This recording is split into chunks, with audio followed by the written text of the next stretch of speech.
जब हम भगवान से कुछ मांगते हैं तब भगवान विष्णु पहले ये नहीं देखते कि हम क्या चाहते हैं, बल्कि ये देखते हैं कि हम किस तरह के इंसान हैं। शास्त्रों में लिखा है, भगवान विष्णु हर प्रार्थना तुरंत नहीं सुनते, लेकिन उसकी वजह बहुत गहरी है। अगर आपकी प्रार्थनाएं अधूरी रह जाती हैं तो शायद भगवान विष्णु आपकी परीक्षा ले रहे हैं। सवाल है, सबसे पहले किस बात की?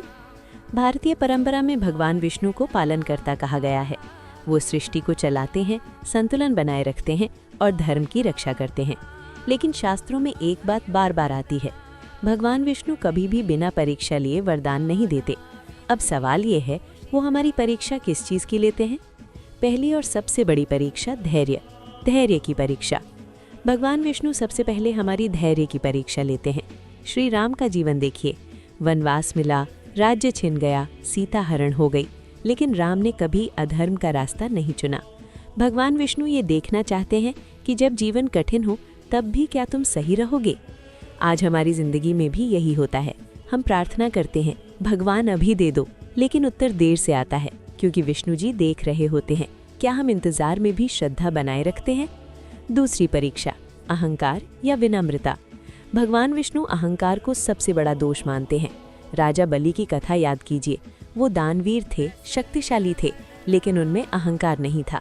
जब वामन अवतार में विष्णु जी आए तो बलि ने सब कुछ दान कर दिया, यहाँ तक कि खुद को भी। विष्णु जी ने उससे उसका राज्य छीना, लेकिन बदले में अमर कीर्ति दी। ये परीक्षा थी। सब कुछ होते हुए भी क्या तुम झुक सकते हो? आज हमारे जीवन में भी थोड़ी सी सफलता मिलते ही अहंकार आ जाता है और यहीं हम परीक्षा में फेल हो जाते हैं। तीसरी परीक्षा, धर्म के समय लिया गया निर्णय। महाभारत में अर्जुन युद्ध नहीं करना चाहता था, उसके सामने अपने ही लोग थे। भगवान कृष्ण यानी विष्णु अवतार ने अर्जुन से ये नहीं पूछा कि तू जीत पाएगा या नहीं, उन्होंने पूछा क्या तू धर्म के पक्ष में खड़ा होगा। भगवान विष्णु हमारी जिंदगी में ऐसे ही क्षण लाते हैं जहां सही और आसान में से एक चुनना होता है।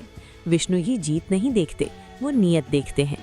चौथी परीक्षा, आस्था हालात में भी। प्रहलाद की कथा सबसे गहरी है। पिता अत्याचारी, जीवन खतरे में, फिर भी आस्था अडिग। नरसिंह अवतार इसलिए प्रकट हुए क्योंकि विष्णु जी देख चुके थे कि ये भक्त किसी भी परिस्थिति में मुझे नहीं छोड़ेगा। आज जब थोड़ी परेशानी आती है तो हम कहते हैं, भगवान आपने मुझे छोड़ दिया, लेकिन विष्णु जी देख रहे होते हैं। क्या मुश्किल में भी आस्था बची है? पांचवी परीक्षा, कर्म बिना दिखावे के। भगवान विष्णु दिखावे से नहीं, निस्वार्थ कर्म से प्रसन्न होते हैं। गीता में स्पष्ट कहा गया है, कर्म करो, फल की चिंता मत करो। विष्णु जी ये नहीं देखते कि आपने क्या पाया, वो देखते हैं कि आपने कैसे किया। आज हम अच्छे काम भी कैमरे के लिए करते हैं, लेकिन विष्णु की दृष्टि वहाँ होती है जहाँ कोई देखने वाला नहीं होता। आज के समय में विष्णु की परीक्षा। आज भगवान विष्णु अवतार लेकर सामने नहीं आते, लेकिन परीक्षा वही है, धैर्य है या नहीं, अहंकार है या विनम्रता, धर्म है या सुविधा, आस्था है या शिकायत, कर्म है या दिखावा। अगर जीवन में बार बार रुकावट आ रही है तो शायद ये सजा नहीं, परीक्षा है। इस कथा की सबसे बड़ी सीख यही है, भगवान विष्णु सबसे पहले हमारी स्थिति नहीं, हमारी मानसिकता की परीक्षा लेते हैं। वो हमें बदलने के लिए रोकते हैं, न कि हमें तोड़ने के लिए। जो धैर्य, विनम्रता और धर्म पर टिके रहते हैं, विष्णु उन्हीं का साथ अंत तक निभाते हैं। अगर आपकी प्रार्थनाएं अभी पूरी नहीं हुई तो निराश मत होइए। शायद भगवान विष्णु बस ये देख रहे हैं कि आप वरदान की योग्य बनने तक कितने सच्चे बने रहते हैं। नारायण नारायण।